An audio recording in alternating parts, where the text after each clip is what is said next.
अस्सलाम वालेकुम दोस्तों, पेशावर बाय एंड सेल में आप सब दोस्तों को खुश आमदीद कहता हूँ। दोस्तों आज मैं आपको एक बैंक लीज़ गाड़ी दिखाने जा रहा हूँ। ये 5 साल प्लान के मुताबिक आप जो है बाय कर सकते हैं। इसको आप री-लीजिंग गाड़ी भी कह सकते हैं क्योंकि दोस्तों ये एक दफ़ा लीज़ की गई थी बैंक से और अभी ओनर जो है इस गाड़ी को सेल कर रहा है।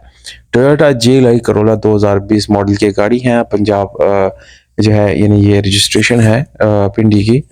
डॉक्यूमेंट वगैरह बिल्कुल ओके हैं। गाड़ी के डॉक्यूमेंट आप यानी चेक भी कर सकते हैं। इसके अलावा दोस्तों आप अपने तौर पे इसको वेरीफाई ज़रूर करें। कोई भी चीज़ आप जब आपने ख़रीदनी होती है तो इसकी पूरी तरह तसल्ली सबसे पहले आपको करनी चाहिए।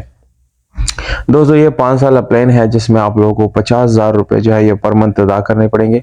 बाकी इसकी डाउन पेमेंट और वो सारा कैलकुलेशन करके आपको व्हाट्सएप पे बताया जाएगा। और जिन लोगों ने ख़रीदना है तो वीडियो को आप लोग आखिर तक देख लीजिएगा क्योंकि दोस्तों अक्सर वीडियोस आप स्किप कर देते हैं। पहले ही 2-3 मिनट की वीडियो होती है ज़्यादा से ज़्यादा और मैं डिटेल भी सारी वीडियो के अंदर ही बता देता हूँ। तो आपका कोई ज़्यादा टाइम हम नहीं लेंगे, इसलिए वीडियो कंप्लीट देखा करें। गाड़ी के टायर रिम बिल्कुल ओके हैं, आप देख सकते हैं। इंजन वाइज भी गाड़ी बिल्कुल ओके है। इस तरह गाड़ी का जो कलर है इसमें आप लोगों को कोई टचिंग वगैरह नहीं मिलती। सुपर वाइट कलर है, बहुत खूबसूरत लुक के साथ है। ओवरऑल गाड़ी दोस्तों बिल्कुल साफ शफाफ गाड़ी है। इंशाल्लाह आपको ये पसंद भी ज़रूर आएगी। दोस्तों गाड़ी की जो इंटीरियर है वो भी जेन्युइन है और इसमें इंशाल्लाह कोई भी काम जो है वो होने वाला नहीं है।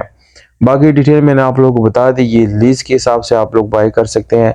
एटलीस्ट दोस्तों अपने राय जो है कमेंट सेक्शन में ज़रूर दें ताकि मैं अपनी वीडियो को मज़ीद बेहतर बना सकूँ और आप लोगों के लिए मज़ीद इसी तरह की वीडियोज़ ला सकूँ। इसकी टोटल प्राइस जो है वो 42 लाख रुपए है।